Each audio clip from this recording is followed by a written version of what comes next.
Hello दोस्तों, मैं अलका पटेल आप सभी का आपके अपने YouTube channel exam education point पर स्वागत है।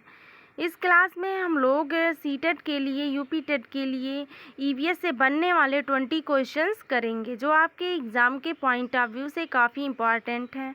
तो अगर आप लोग अभी तक चैनल को सब्सक्राइब नहीं किए हैं या फिर चैनल पर नए हैं तो आप लोग चैनल को सब्सक्राइब कर दें, बेल आइकन को प्रेस कर दें ताकि आप लोगों को आगे आने वाली क्लासेस की नोटिफिकेशंस मिलती रहे। तो हम लोग अपने क्वेश्चंस करते हैं। देखते हैं पहला क्वेश्चन दिया है, रियो डी जनेरियो में संपन्न अंतर्राष्ट्रीय सम्मेलन था। ऑप्शंस हैं। ऑप्शन ए कह रहा है संयुक्त राष्ट्र पर्यावरण एवं विकास सम्मेलन, बी कह रहा है पर्यावरण एवं प्रदूषण सम्मेलन था, सी है अंतर्राष्ट्रीय नई अर्थव्यवस्था, डी दिया है ऑप्शन इनमें से कोई नहीं। तो रियो डी जनेरियो में जो संपन्न अंतर्राष्ट्रीय सम्मेलन था वो क्या था, इसमें यही पूछा है। तो इसमें जो ऑप्शंस दिए हैं उसके अकॉर्डिंग हमको आंसर बताना है। तो जो रियो डी जनेरियो है ब्राज़ील में, ठीक, वो कब 1992 में संपन्न क्या था, एक अंतर्राष्ट्रीय पृथ्वी शिखर सम्मेलन था। ठीक, तो इसमें क्या था, संयुक्त राष्ट्र का पर्यावरण और विकास सम्मेलन था ये। इसका जो राइट आंसर होगा वो ऑप्शन नंबर ए होगा। संयुक्त राष्ट्र पर्यावरण एवं विकास सम्मेलन था ये। आगे है अगला क्वेश्चन नंबर 2 कह रहा है पहला पृथ्वी शिखर सम्मेलन कहाँ हुआ था। ऑप्शंस दिए हैं। ऑप्शन ए कह रहा है वाशिंगटन, बी कह रहा है जेनेवा, सी है रियो डी जेनेरियो और देखिए डी कह रहा है ब्यूनस आयर्स। तो इसका राइट आंसर क्या होगा, जो पहला पृथ्वी शिखर सम्मेलन हुआ था वो रियो डी जेनेरियो में हुआ था। राइट आंसर होगा ऑप्शन नंबर सी। आगे देखते हैं अगला क्वेश्चन नंबर 3 कह रहा है पृथ्वी शिखर सम्मेलन का आयोजन किया गया था। देखिए क्वेश्चन घुमा के पूछा है फिर से वही कि पृथ्वी शिखर सम्मेलन का आयोजन किया गया था। ऑप्शन है। ऑप्शन ए कह रहा है काहिरा में, बी दिया है रियो में, सी है डरबन में, डी दिया है क्योटो में। तो जो पृथ्वी शिखर सम्मेलन का आयोजन हुआ था वो कहाँ हुआ था, तो वो 1992 में रियो डी जनेरियो ब्राज़ील में किया गया था। और क्या था ये, अंतर्राष्ट्रीय स्तर पर पर्यावरण सुरक्षा और विकास, पर्यावरण की जो संरक्षण और विकास की दिशा में ये महत्वपूर्ण प्रयास था। ठीक, तो ये कहाँ हुआ था, रियो। ऑप्शंस में देखिए दिया है रियो, तो रियो डी जेनेरियो में। इसका राइट आंसर होगा ऑप्शन नंबर बी। आगे देखते हैं अगला क्वेश्चन नंबर 4 कह रहा है विश्व मौसम विज्ञान संगठन का मुख्यालय अवस्थित है कहाँ पे, ये पूछा है। ऑप्शंस दिए हैं। ऑप्शन ए दिया है जेनेवा में, बी दिया है रोम में, सी दिया है सिडनी में, डी दिया है टोक्यो में। तो क्या पूछा है, देखिए एक बार फिर से देखते हैं हम लोग क्वेश्चन की।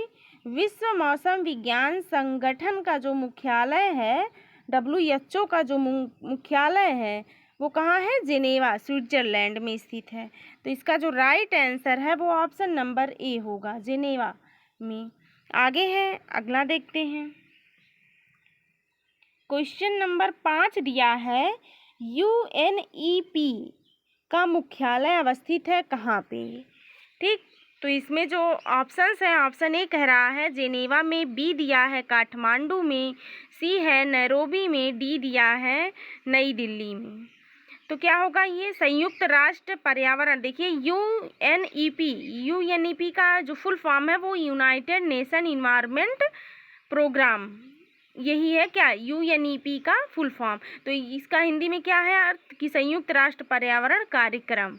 इसकी जो स्थापना हुई थी यूएनईपी की वो 1972 में हुई थी और इसका जो मुख्यालय है नैरोबी केन्या में स्थित है। तो इसका राइट आंसर होगा ऑप्शन नंबर सी। आगे देखते हैं अगला क्वेश्चन नंबर 6 कह रहा है संयुक्त राष्ट्र पर्यावरण कार्यक्रम, देखिए यहाँ पे वही दिया है यूएनईपी का मुख्यालय कहाँ स्थित है।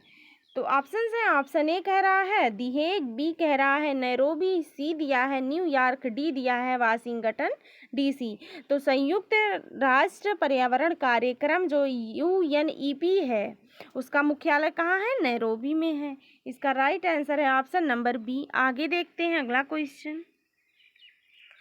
क्वेश्चन नंबर 7 कह रहा है ईपीए, ईपीए का फुल फॉर्म क्या है? पूछा है पूर्ण रूप क्या है? ऑप्शंस हैं, ऑप्शन ए कह रहा है एनवायरमेंटल पॉल्यूशन एजेंसी, बी कह रहा है एनवायरमेंटल प्रोहिबिशन एजेंसी, सी कह रहा है एनवायरमेंटल प्रोटेक्शन एजेंसी, और जो डी दिया है ऑप्शन वो उपर्युक्त में से कोई नहीं।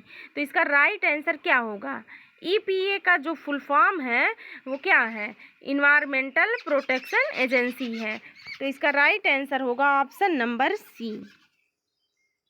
आगे देखते हैं अगला क्वेश्चन। क्वेश्चन नंबर 8 कह रहा है ग्रीन पीस इंटरनेशनल का मुख्यालय अवस्थित है कहाँ पे? ऑप्शंस हैं, ऑप्शन ए कह रहा है एम्स्टर्डम में, और बी कह रहा है कैनबरा में, सी ओटावा में, डी दिया है नागासाकी में। तो क्या होगा इसका राइट आंसर? जो ग्रीन पीस इंटरनेशनल जो एजेंसी है वो क्या है? वो एक गैर सरकारी पर्यावरण संगठन है, और इसका जो मुख्यालय है वो नीदरलैंड के कहाँ पे? एम्स्टर्डम में है। ठीक, इसका राइट आंसर होगा, देखिए क्या दिया है ऑप्शन के हिसाब से, इसमें राइट आंसर होगा ऑप्शन नंबर ए। जो ग्रीन पीस इंटरनेशनल है उसका मुख्यालय कहाँ पे है? एम्स्टर्डम में। ये कहाँ है? नीदरलैंड में। ठीक, आगे देखते हैं अगला क्वेश्चन। क्वेश्चन नंबर 9 कह रहा है हाल ही में संयुक्त राष्ट्र पर्यावरण सभा का चौथा UNEA4 का आयोजन कहाँ पे हुआ है? ठीक, ऑप्शंस हैं, ऑप्शन ए दिया है पेरिस फ्रांस, बी दिया है अलामबातर मंगोलिया, सी दिया है बीजिंग चीन, डी है नैरोबी केन्या में। तो कहाँ हुआ है? जो संयुक्त राष्ट्र पर्यावरण सभा का चौथा सत्र आयोजित हुआ वो कहाँ पे हुआ था? तो वो कहाँ हुआ है? नैरोबी केन्या में हुआ है। इसका राइट आंसर क्या होगा? इसका राइट आंसर होगा ऑप्शन नंबर डी। लेकिन इसके अंतर्गत देख लेते हैं हम कुछ इम्पॉर्टेंट पॉइंट्स हैं कि जैसे पर्यावरण जो चुनौतियों और सतत उपभोगों के उत्पादन के लिए जो अभिनव समाधान के तहत क्या है, ये संयुक्त राष्ट्र पर्यावरण का चौथा सत्र जो है कब से कब शुरू किया गया? 11 से 15 मार्च 2019 के मध्य। जैसे 11, देखिए एक बार फिर से देखते हैं कि 11 से 15 मार्च 2019 के मध्य कहाँ हुआ? तो नैरोबी केन्या में आयोजित किया गया। और जो UNEA4 के अध्यक्ष हैं वो कौन है? एस्टोनिया थी। ठीक, आगे देखते हैं। क्वेश्चन नंबर 10 दिया है, नीचे 2 वाक्यांश दिए गए हैं। कथन ए कह रहा है कि प्राकृतिक वनस्पति जलवायु का सही सूचकांक है, और जो कारण दिया है वो क्या कह रहा है? कारण कह रहा है जल प्रिय पौधे जो हैं वो जलवायु में पाए जाते हैं। तो इसका जो राइट आंसर होगा वो क्या होगा? इसमें पूछा है कूट के अनुसार दिया है, नीचे दिया है कूट में कि जो ए और आर दोनों सही हैं, सॉरी ए और बी, देखिए यहाँ ए और बी दोनों सही हैं, यहाँ पे आर होना चाहिए था, देखिए टाइपिंग में गलती हो गई, यहाँ आर। तो ए और आर दोनों सही हैं, आर ए का सही स्पष्टीकरण है। बी कह रहा है ए और आर दोनों सही हैं किंतु आर ए का सही स्पष्टीकरण नहीं है। और जो सी कह रहा है वो ए सही है किंतु आर गलत है, डी है ए गलत है किंतु आर सही है। तो इसमें से हम लोगों को आंसर बताना है देख के कि इसमें से कौन सा सही है। कथन कह रहा है कि प्राकृतिक वनस्पति जलवायु का सही सूचकांक है, और जो कारण दिया है वो कह रहा है जलप्रिय पौधे आर्द्र जलवायु में पाए जाते हैं। तो इसमें जो राइट होगा वो क्या होगा कि प्राकृतिक जो वनस्पति हैं वो जलवायु का सही सूचकांक है, और वातावरण में कार्बन डाइऑक्साइड की मात्रा बढ़ती मात्रा से ये जलवायु परिवर्तन में क्या है, प्राकृतिक वनस्पति में जो परिवर्तन हो रहे हैं, ये पॉइंट तो सही है।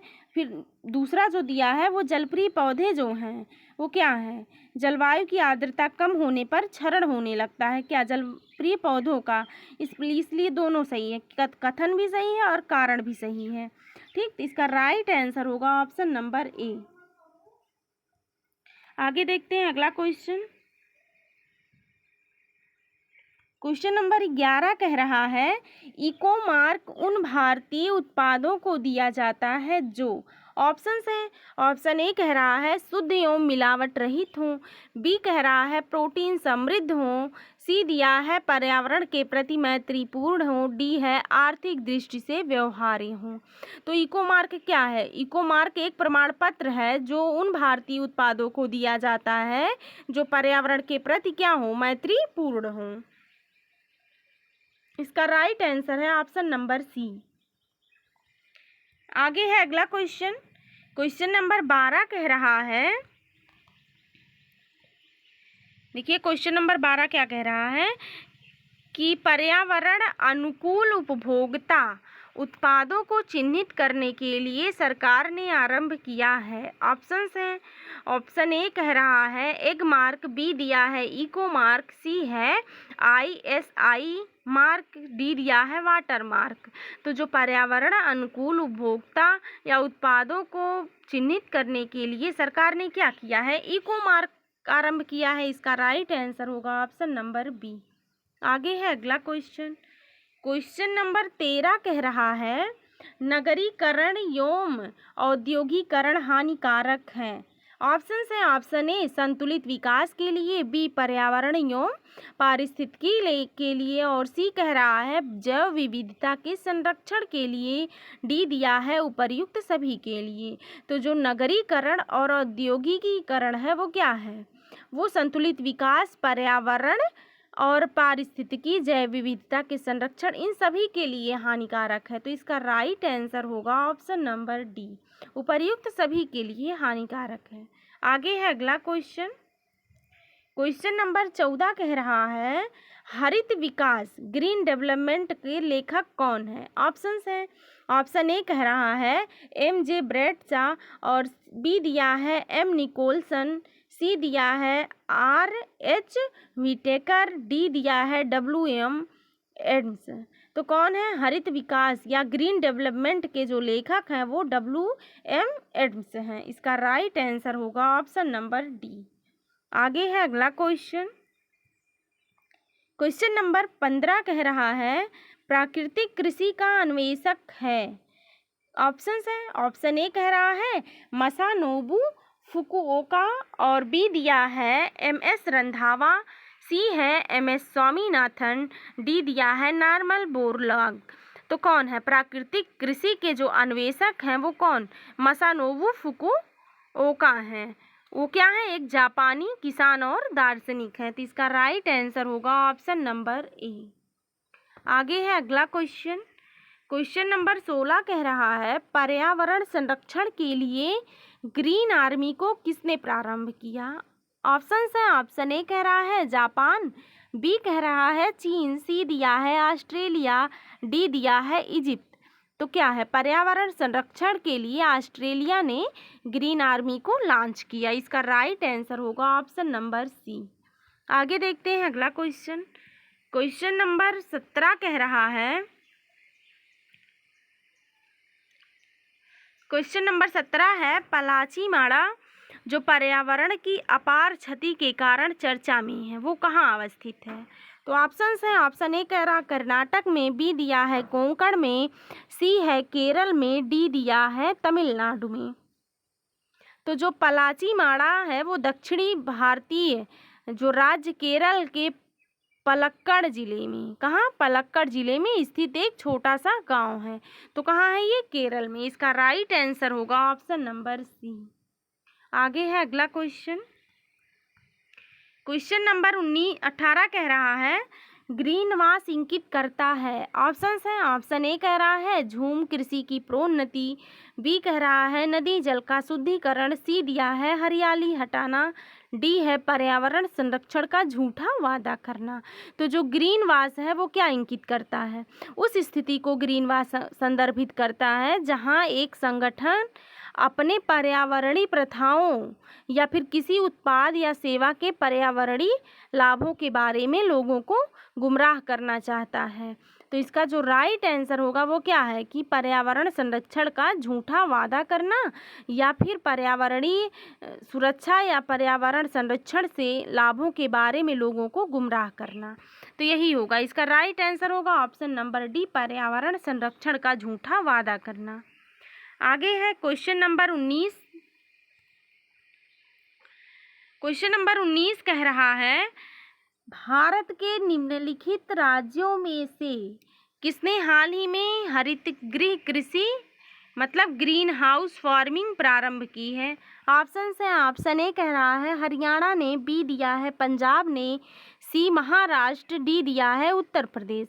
तो किस राज्य ने भारत के जो हरित गृह कृषि का प्रारंभ किया है? तो पंजाब के मार्कफेड, देखिए पंजाब के मार्कफेड और इस्राइल के सयाग के बीच कब हुआ? 21 अप्रैल 2001 को एक समझौता हुआ, जिसके तहत क्या था कि पंजाब में ग्रीन हाउस कृषि के माध्यम से सब्जियों को उगाया जाएगा। तो इसमें देखिए ऑप्शंस के हिसाब से हमारा जो राइट आंसर होगा ऑप्शन नंबर बी, पंजाब होगा। आगे देखते हैं अगला क्वेश्चन। क्वेश्चन नंबर 20 दिया है, अपने वार्षिक सर्वेक्षण के परिणाम के रूप में नेशनल जियोग्राफिक सोसाइटी एवं अंतर्राष्ट्रीय मतदान कंपनी ग्लोब स्कैन के ग्रीन डेक्स 2009 स्कोर के तहत भारत को शीर्ष स्थान दिया। वह स्कोर था, ठीक, कौन सा स्कोर था? देखिए ऑप्शंस दिए हैं। ऑप्शन ए दिया है कि यह विभिन्न देशों द्वारा कार्बन फुटप्रिंट घटाने के लिए प्रौद्योगिकियों को अपनाने में किए जा रहे प्रयासों का मापक है। और बी ऑप्शन दिया है, यह विभिन्न देशों में पर्यावरणीय रूप से धारणीय उपभोक्ता व्यवहार का मापक है।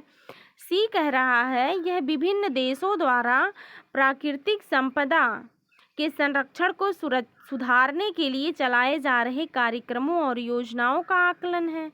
डी दिया है, यह विभिन्न देशों द्वारा विकृत कार्बन क्रेडिटों के परिणाम दिखाने वाला सूचकांक है।